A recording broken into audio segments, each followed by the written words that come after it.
Good morning, good afternoon, and good evening. Welcome back to episode 9 of the Expo and Excellence podcast.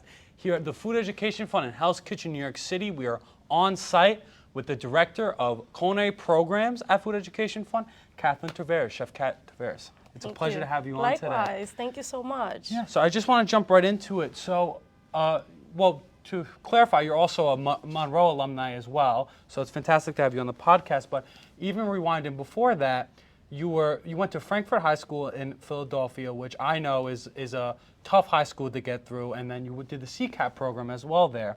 So tell me a little bit about that experience that you had and why you decided to go for the CCAP program. Yes, of course. So my experience in the culinary industry kind of started very early. I'd say about 14 years old, I got my first job as a dishwasher, which I'm very proud of.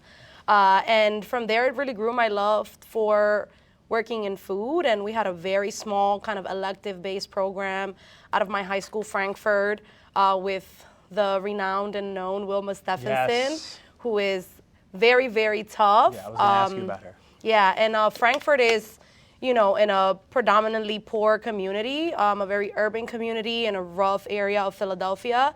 So it's difficult for kids to kind of just make it out regardless of, whatever their personal situations are. So you have to really persevere and really want it.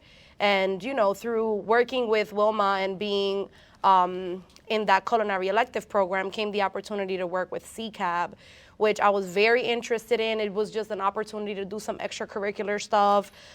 Originally, I always wanted to go to school for psychology. I never saw culinary arts as an actual career, and this is what people do for a living, until I started that program in high school.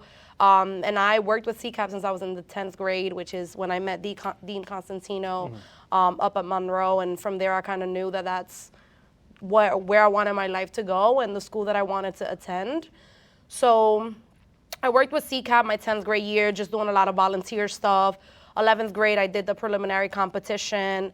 And then 12th grade, I, was able to do the preliminary and move forward to the finals. And eventually, win my scholarship and go to Monroe. Right.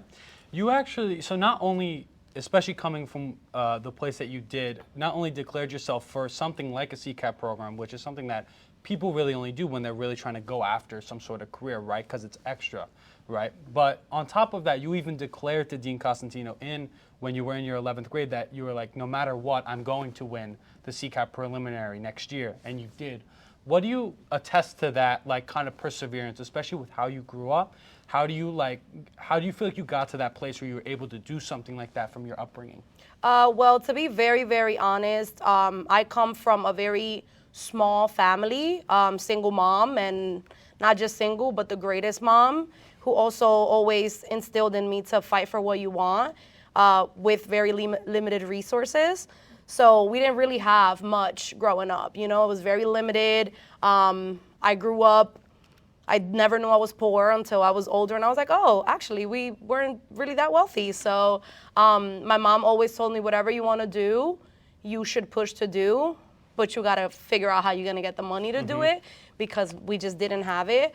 Aside from that, I was also an immigrant when I started at Monroe. I came to this country at 7 years old illegally, and I knew that Monroe had a very strong international program that I could still pursue a career without having a social security number, without applying for FAFSA, but the only way to do that was to get enough scholarship to be able to, kind of take care of my legal situation at the time.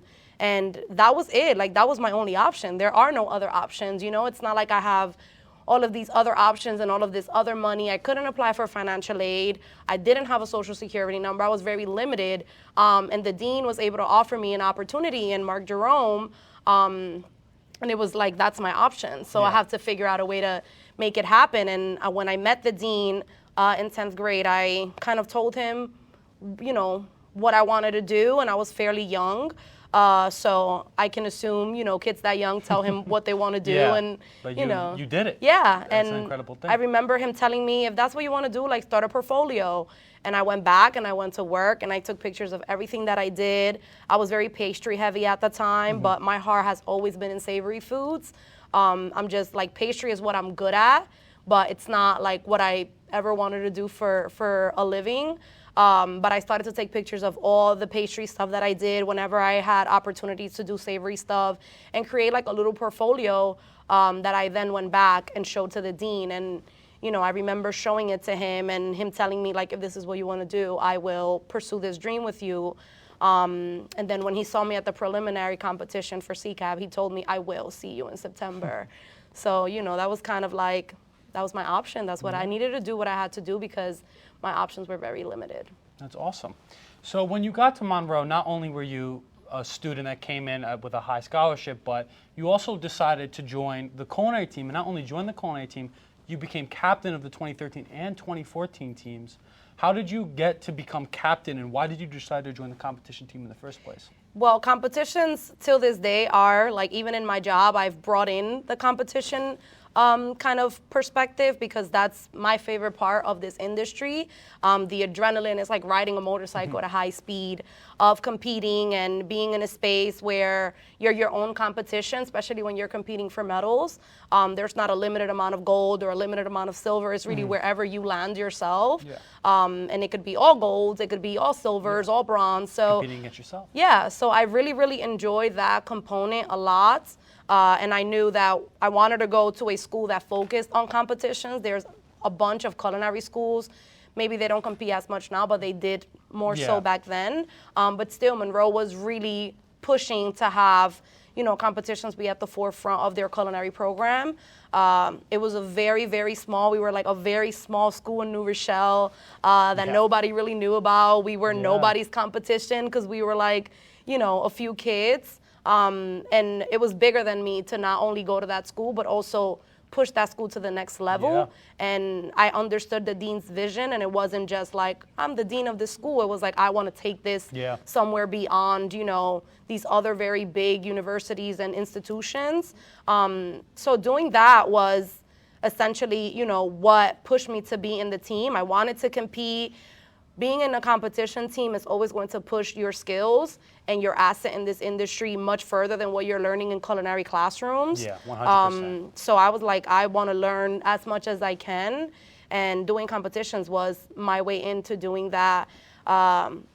Becoming part of the team, I don't, you know, I auditioned like everyone else, and the dean, my knife skills were, I mean, spot on. No cockiness, but they still are.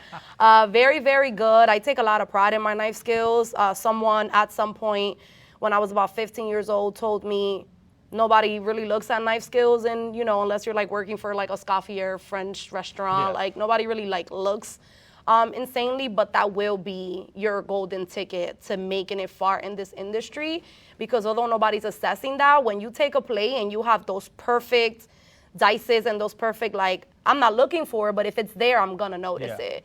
Shows that care. Yeah, so I took a lot of pride in that, and I knew that if I wanted to stand out, like, I needed to go home and practice with a million potatoes and do all of these other things. So my knife skills always put me at the forefront of competition, and becoming the captain was, you know, the cherry on top. Yeah, right. I was like, leadership is, you know, I went back to school to study leadership because I really believe in that model of life. And I think, you know, I was a very young captain. You know, I had people on the team that I was their captain and they were seniors, I was not.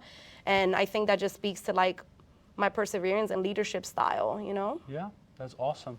You were actually not only on the team and captain, but you were actually featured in the Gabby Grande series back in 2013, and you had that state championship where against CIA, which was the last time CIA has ever competed, at least as of right now. How did it feel to get that result that was so close and maybe felt like, you know, it wasn't the result that it should have been? You know, till this day, the girls and I sometimes, some of the ones that I'm still in contact with, we'll talk about it. All the time I show my current students, you know, the videos and the web series and everything, just because it's really interesting. And I think a lot comes from that type of failure because we put in so much work. Yeah.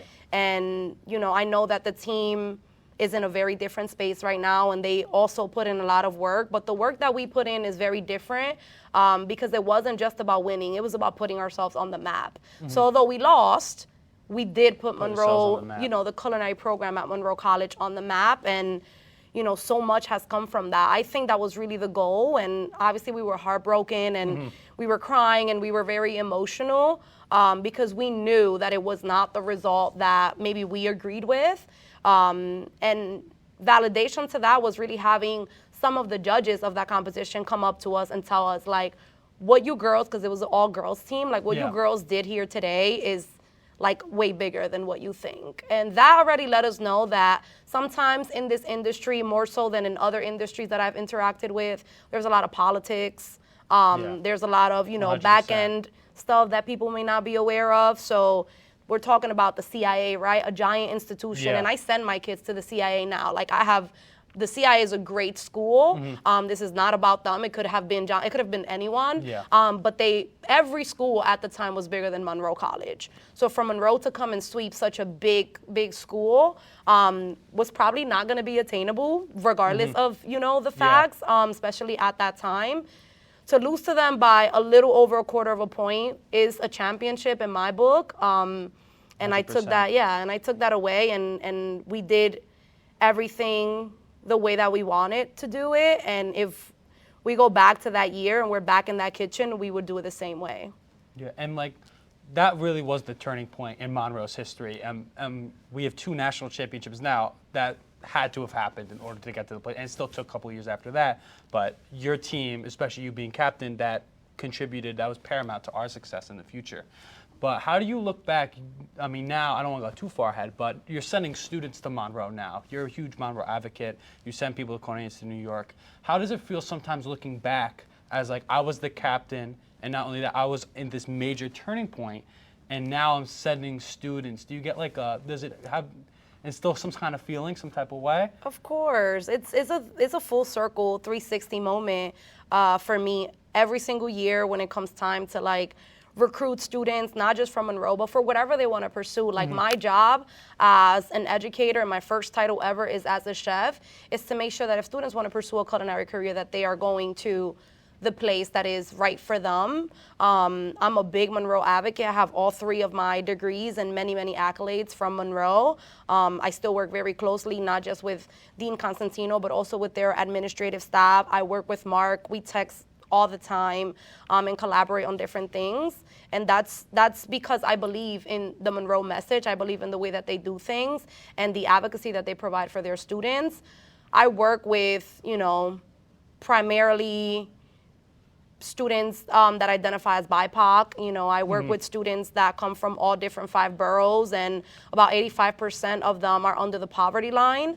So they're very unique students in a public school system. And going from that to a private school, which Monroe is a private school, and so is, Johnson & Wales and the CIA, I need them to feel at home. I need the transition to be seamless, and I need them to feel like, yes, I'm going from not just high school to college, but from a public kind of space to a private space. There has to be a little bit of hand-holding for that transition, regardless of what they want to pursue.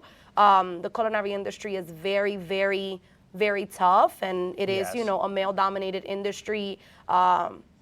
Still a lot of people of color trying to rise to the top in the industry. 100%. Yeah, it's changed a lot. Like it's in a good space, but there's still a lot more growth. A lot of work to do, right? Yeah, so I want to make sure that students are somewhere where they're going to be supported, somewhere where they're not going to fall through the cracks, and they have someone that they can rely on, that they can go to for that support, whether that be academic support or personal support or things with their culinary kind of track. And I know that Monroe is the place for that, because I went there time and time again for my different degrees, and nothing changed. I got all the support that I needed with all the transitions that I was going through. And that's essentially, why I send my students that want to pursue a culinary career there. That's awesome. So not only do you send students back, but you work with several alumni from Monroe as well. Chef Serena's brand new. We were just talking about that Monroe alumni, right? And Food and Finance alumni, as well as Chef Donegan, Chef Rodriguez. What do you think attracts former, especially Monroe students, to come specifically to Food Education Fund? Well, they both are employees of Food and Finance, and I think Food and Finance is, the premier high school for culinary education at the high school public kind of level. it's where you want to be if you want to work with the youth, if you want to make a big impact. It's essentially a very good space, especially like for someone like Chef Rodriguez, Serena Rodriguez, who graduated from that school. She went through all the tracks of what food and finance is, and she went to Monroe. She's also a big advocate for the Monroe community, and we, Chef Donegan, we work together for America's Best High School Chef. Yes. We work together for, assisting students with understanding the work-life flow and everything that happens at Monroe. So it's just very nice to have. I think people come back because there's a unity, there's a sense of unity, and it's not like you're not coming to be an advocate for a school on your own. We kind of, get together and strategize together to make the best decision for our students. Yeah, that's truly an amazing thing to hear. And so you went actually back to Monroe for your master's degree. And not only that, I believe it was your master's where you got valedictorian in your cohort, correct? Yes, I did. So it's really incredible. I mean, we were just talking about before where you came from, and we touched on it a little bit, but how do you get that kind of drive? Like, I know students that come from those backgrounds, especially as an RA, in the position I'm in. I know tons of students that come from these backgrounds that I didn't come from, these harder backgrounds. Maybe they had a single parent growing up below the poverty line. What do you think separates you in this ability of like, I want to go out there and do everything I can out, valedictorian, master's degree, CCAP scholarship, every time you were asked to rise to the occasion, you went above and beyond the opportunity that was handed to you. What gives you that ability? What makes you want to do that? Well, I appreciate, of course. I appreciate all of that. I think, sometimes the less fortunate can rise to the occasion, in a different way than people who are more fortunate. Sometimes that's not the case. More fortunate people are like, I'm doing this, the same or better. I'm a first generation graduate. Like everything I've accomplished, even graduating like, college at an associate degree level is something that is extraordinary to my family. It is an example 100%. to my younger siblings, my younger cousins. So the more you push, the more you're kind of like, I don't just want to be a vessel and an example for my students that I work with. I also want to be that for my family, making my mom proud, my dad proud, my grandparents is always been kind of at the forefront. And, being an example for my siblings, I'm the oldest of four. I've always till this day believe I cannot have expectations of them that I did not have for myself. So pushing, one of my siblings, like, you must go to college and you must do this and you must do that, happens so much, at least in the urban community. And you're having to take these examples from people that gave up on their dreams a long time ago. I don't want to be that person. And I know sometimes like life gets in the way and things happen, but I'm a big believer of like, you push. And when you push, you got to show up and you got to show out. I try to show up and show out at everything that I do. Going back to Monroe for my master's was probably something that I wanted to do at some point, but I'll be very, very honest. I was in a good space, just like with my bachelor's. I was an executive pastry chef, working in a kitchen and like loving that. It has its ups and its downs. Working in a kitchen and being a woman in a kitchen, I had an all men team, was tough. It built my tough skin, but it was fine. You get into a little bit of a space sometimes of comfortability. That happens, as you get older and life goes on. So I was a little bit stagnant. I remember telling my best friend, who's also a Monroe graduate, Chef Emily Soriano, that at some point, like, we should go to grad school. It was kind of like just girl talk. She takes things much more serious than I do. So she was like, yeah, we should. And she was actually an employee at Monroe at the time. And I know that the leadership program was a few years in. So she was like, there's like this program. It's like, and I was like, yeah, like, whatever. At some point, I kind of brushed her off on it. And she started to get very serious and start to do like the research behind the finances for the school and like the major and everything. And I was like, like, we're gonna do that. Like, we're young, we're gonna do that at some point. But like, no rush. It was more like, again, talk. And then one day she's like, I signed us up for school. And I was like, girl, I'm busy. Like, I'm working. And she was like, no, you want to do this, because I wanted to transition into something that related to education / food / giving back. So I was like, do I want to be in the nonprofit sector? I always worked in the for-profit sector, which is a very different target audience. You're literally working with people that are like trying to make more money. Nothing wrong with that, but that wasn't fulfilling. Like, I want to wake up and be like, I'm tired, I'm exhausted, but this feels good. This is what I'm supposed to be doing. When I am defeated in, May, June, and my kids are texting me and they're like, Chef, I got the scholarship for this and I got that I like push them to apply.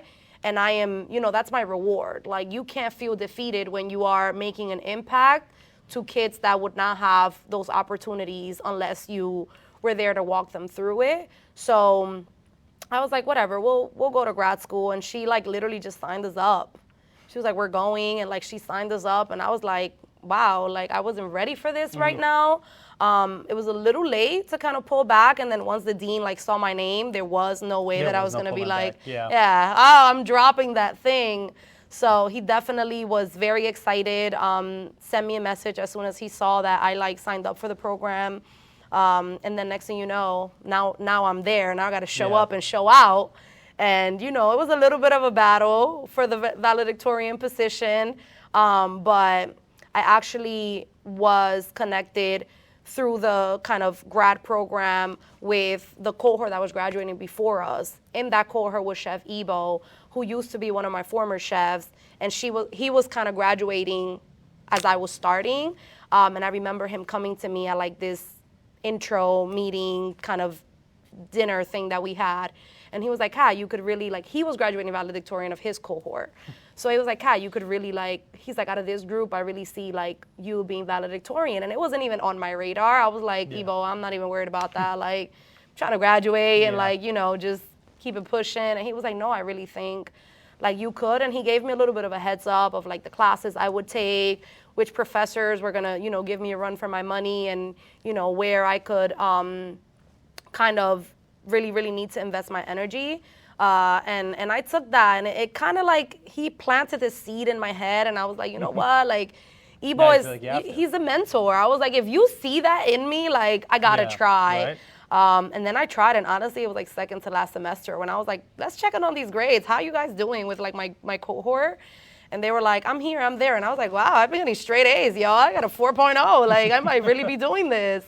And then I did, and it was probably, once he instilled that in my head, it was probably harder to get valedictorian and get straight A's than it was to get the actual degree.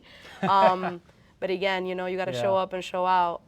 Yeah, so you've known, talking about mentors too, you've known Chef Dean Costantino since, like we said before, you were a junior. How has that relationship, how did that like start to and then transform to where like it became such of like a powerful experience? You even had a nickname for him, if you'd like to talk about that. Papa, right? Still have him on my phone as Papa Dean, still till this day. How did that relationship kind of like, how did it start and just transform over the years to where you still have that kind of connection? Yeah, I think the dean is a very special individual. It hasn't been all flowers and butterflies. I'm not going to lie. We both have very strong personalities. Yes. And I think at the end of the day, we both see where our interests are, and we both see the passion that we have for the youth and for like working with students. The dean comes from Brooklyn, and he didn't always have like this perfect life. So in many ways, our backgrounds are very similar. Yeah. And I think like that was the initial connection, because sometimes as a young person, we see these people, like you might see your dean or the principal of a school, and you think that these people, like they made it, and they're like, they have a story, right? And their story could 100%. Be like, just as growing up, just as messed up as yours, if not more. So I think when you tap into that piece, you create this connection with these people. And the dean was someone that like believed in me from the very beginning. Yeah. And it became, I called him Pop, and then my teammates called him that, because essentially that's what he was. We were like, he was our dad when we were in school. He was the person that was gonna 100%. Like take care of you, but also like sit you down and tell you off when you were messing up. He'll be like, you gotta give me a 3.2. Like, I'm sorry, like there's just no other option for you. He he cared when he needed to, but he also didn't when you were like, it's because I have all these other things going on. And he would just, I believe in transparency. Like, if you ever gonna do anything with me, keep it real. Yeah. And he always just kept it real with me, you know? Like, life is not, it's gonna get harder. Like, you need to be able to handle this in order to handle the other things that are gonna come. And I think that transparency always brought us back to each other.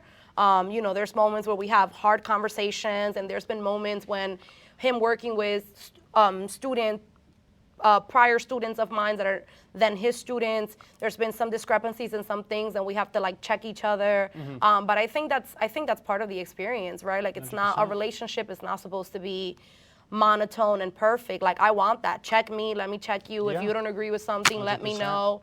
Yeah, I'll do the same. And I think the dean and I have always been able to have a relationship like that, because we've always just really, like, in ways that, you know, if I showed other people, they'd be like, wow, this was your dean? Like, this is crazy. But that's just how we connect. You know, I could say something to him and throw a couple curse words in there, he'll respond, and, you know, it'll be the same kind of energy. And I think that always, like, just being honest with each other, relating our stories have always brought us back, and just, like, believing in each other. The dean has also come to me with, like, when he wanted to, like, start his master program, I'm like, yeah, you should do that. Like, you already run a whole school, but sure.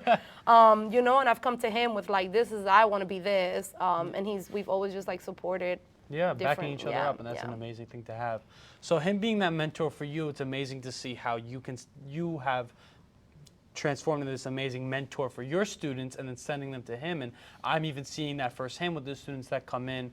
Our first podcast episode we did was with Melina Sosa, who just won who was team captain and is your student, or was your student as well. And of course, when she was on the podcast, she talked about the big reason why she joined the team was Dean sent her a text conversation between you and him, and that was what kind of convinced her to join the team. So what do you like say to like that, how like Dean could have such a big impact on you, and then you can turn around like not even that long later and have that much of an impact on your students? Yeah, I did not consent to that message being out there, so I did not approve of her sharing that on camera. But yeah, you know, it's I have conversations with the deans that cannot be shared, but I also have conversations with him that are powerful. And I feel like students sometimes when you are transitioning in any type of transition in life, there's a lot of doubts that like just come naturally. And you could be an adult that's like full-blown career, already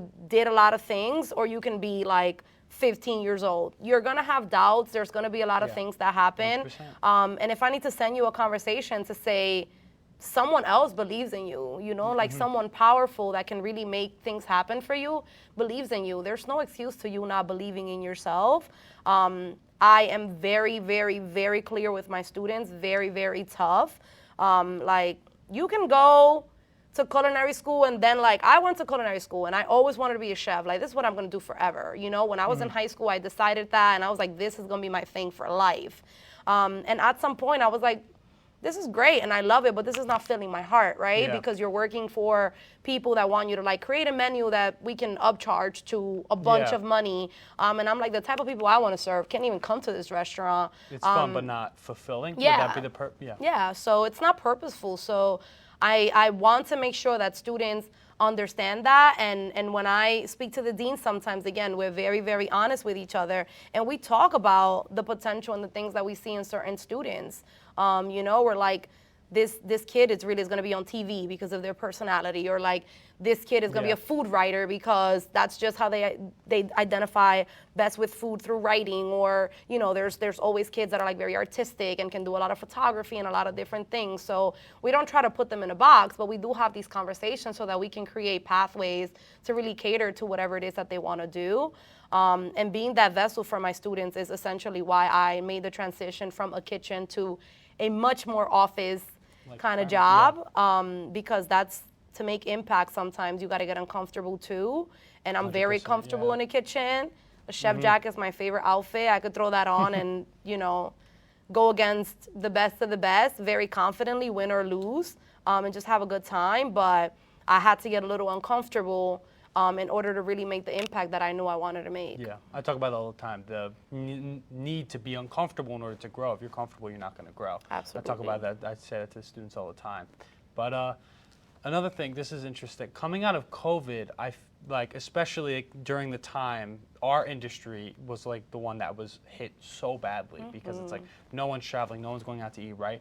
But it feels like coming out of that, and not even that, if you think about not even that long ago, it feels like we're kind of exploding out of that into like a new kind of age of like, it's just like that old kind of, it maybe accelerated the growth of the industry or like that diversifying the industry, if you will, to where I feel like FEF and these kind of programs can really actually rise from the ashes and like really get a lot of outreach there. And instead of, and we were talking about this earlier, instead of just building up a reputation, we're now kind of using that reputation to our advantage.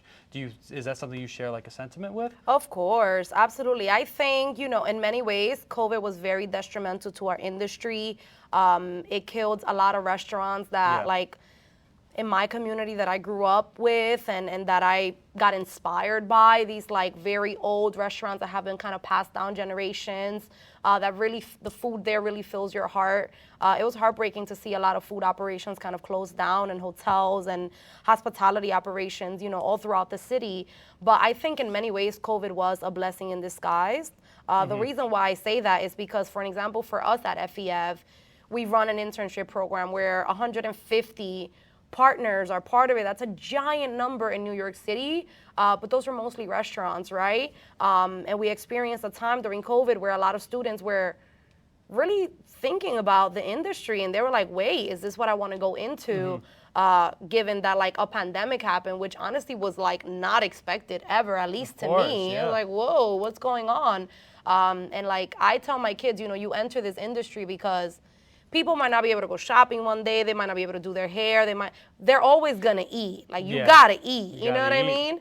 And that was just like the pandemic showed us that is not true. Like people will need to figure it out, and they don't need to go to restaurants, and they don't need to support food operations. So it was a very big shocking moment.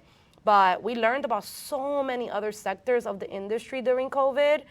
Food Education Fund blew up during COVID. We partnered up with more food kind of related industries than ever, and honestly we probably wouldn't even have gotten that type of exposure with those types of companies unless something like the pandemic happened. And post-pandemic we were able to introduce so much more to our students than just working in a kitchen. Historically, we've always known that the food industry is not just being a chef and working in the kitchen, but it's difficult sometimes to forecast and see what these other umbrellas of the industry can look like. And I think the pandemic was really a testament to, teaching our students about food media and food justice and agriculture and food tech and food accessibility, food insecurity, like journalism. These are all giant industries, even like food media, nutrition, all of these things that we presented to our students of like, we can't be in a kitchen working, you can't be hands-on with a chef right now, restaurants are closing down. But look at all these other things that we had to kind of open our eyes to as well. And then kids were like, whoa, like, I don't need to be in the kitchen. I can write about food and make a career out of that. I can like do photography out of it and like be a food critic and all of these other things that, again, we always knew existed, but they weren't at the forefront of the industry. And now like our exposure has, definitely, we designed the first ever student-run magazine at a high school level. And it's currently the only student-run magazine in the country at the high school level. Opportunity that happened, through us going through COVID and saying, we don't know what to do. We have to do something, and it has to be in writing or in some sort of virtual format. And that grew, It's been 4 editions since then, and now we added a podcast to that, which allow us to do this other form of food media. We were able to do the Food Justice Summit, created food agriculture program where students are doing an externship outside of New York City, and just all these opportunities that, again, like, we never really even thought of. And I think the pandemic exposed us to really thinking. You never thought of it until you were pretty much forced to think about it, right? Absolutely. You were put in an uncomfortable situation with the pandemic, and you had to figure it out. You had to grow because of it. We're like, are we gonna like close Food Education Fund? So we had to figure it out, and we did, and it's been the growth has been really big. It's all amazing to hear. So I have one final question. It's something I've asked before, but I think you're the best person to ask it to out of everyone I've asked. What advice do you have? It doesn't matter, like from college, high school, anything. What advice do you have to students that are like genuinely struggling to get, whether it's to pass their classes, like get through their high school degree, or struggle to like be in uncomfortable scenarios and push themselves? Like, what's the best advice do you have that student? And then if you want to add anything after that, feel free. That's a really, really good question. I think, there's so many different answers that I could give you to that question. But I think people have to get comfortable with change. And like, I'm very uncomfortable by change, like right now I'm going through like a role transition, and I have a new executive director, so the leadership is shifting in many ways, and a lot of the things, the way I used to do them are not the way that we will do them moving forward. It gets uncomfortable sometimes because of that change, and me being here already for 6 years and being so accustomed to doing something a certain way. I always keep it real with my students. Like, I'm not just sitting at my desk and like, woo, it's all perfect. Like, no, I get frustrated and things happen, and like the change is uncomfortable. So getting comfortable with being uncomfortable is a big part, and that's like a life advice that has nothing to do with like high school or college or anything. Yeah, because transitions are going to happen when you switch a job, or when you change a school, or, when you lose friendship, and when you gain new friends and they have a different style. And there's just like always going to be time for change. That's not ever going to stop. So just figuring out ways to really take that on, and saying like, I'm going to take that challenge on and like push through. Something that I tell all my students and like all my friends and everyone, like, you can't just show up. Showing up is like half of the job, right? Like, showing up to work on time is like, that's what you're supposed to do, Like, I don't need to give you a golden star for you showing up to work on time. Like, I'm sorry, that's what you got to do, Showing up to class, showing up to wherever you got to show up. That's the expectation. Yeah, like, you have to do that. I tell my students all the time, if I have culinary practice, or if I have something and they're like, well, I'm here. I'm like, no, you have to be here. Like, I don't have a medal for you being here. Like, you have to be here. That's part of it. But showing up is a great way to start. When we run internships, we ask our employers, like, what is your first expectation of our students, so we can make sure we instill that. And a lot of them just tell you they just need to show up and be on time. As the employer, I got the rest. I will train them. I will do whatever, but like, they just need to be here, and they need to be here on time. That's the first step. That's great, but you can't just show up. You got to show up, and you got to show out. Right? You have to be able to want yourself to be like the best of the best, and that goes across many things. I tell my kids, when you take a test, when we go to a competition, the only thing that I don't ask them to win, I don't ask them to like come out of here with the highest scholarship, and I ask them to give the best that they got. If you walk away from something, all that I don't want them to say is could've, should've, didn't. Like, you 100%. walk away and you're like, that's my dish, and that's me, the best version of me with what I was given, and you feel good about that. You walk away, you place 5th. Guess what? Your product is a 5th place product. You feel good about it, that's fine. First place, you feel good about it, that's great. But the sentiment shouldn't change, right? You just 100%. Can't walk away with like, oh, I should've, I could've, this didn't happen. Oh, what if I just took that extra minute? Or what if I like show up, show out, let the rest play out. Yeah. And always say, like, sometimes kids will show up physically, but not like mentally. Exactly. They're coming in the door an hour later. So that's a huge part of like when you're saying like, actually, like, it's not just like your job is to show up on time. Like, that's the expectation, but to actually be there, be present, and be like driving yourself to do more is something that people really need to take to heart. And like, just be honest with yourself first, and then like, obviously at a school level is very different. For me as a director in a leadership position, I try to be very honest with my teams. I have days where I just show up and I can't show out because I'm exhausted or there's something going on, and I try to be very transparent with my team about that, because they need to be my motivator in that moment. There's a time where you're going to show up and you can't show out, and I need to be able to say, I got you, Frankie, like, I'm going to push you. And, I try to create that kind of structure with our team.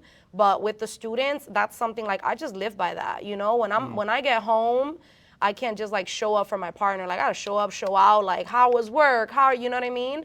And I think like pushing that determination and perseverance throughout your life is, you're gonna, like, how can you not get what you want when you're like pushing yourself? You're pushing yourself. Yeah. Yeah. I think that's it. Unless there's anything else you want to add, I think we can close out. That is all. Thank you so much for having me. Thank you so much. Oh my God. It was a pleasure. That'll conclude episode 9 of an X1 Excellence podcast from the Food Education Fund in Hell's Kitchen, New York City. Tune in next week for our next episode. Thank you all for watching.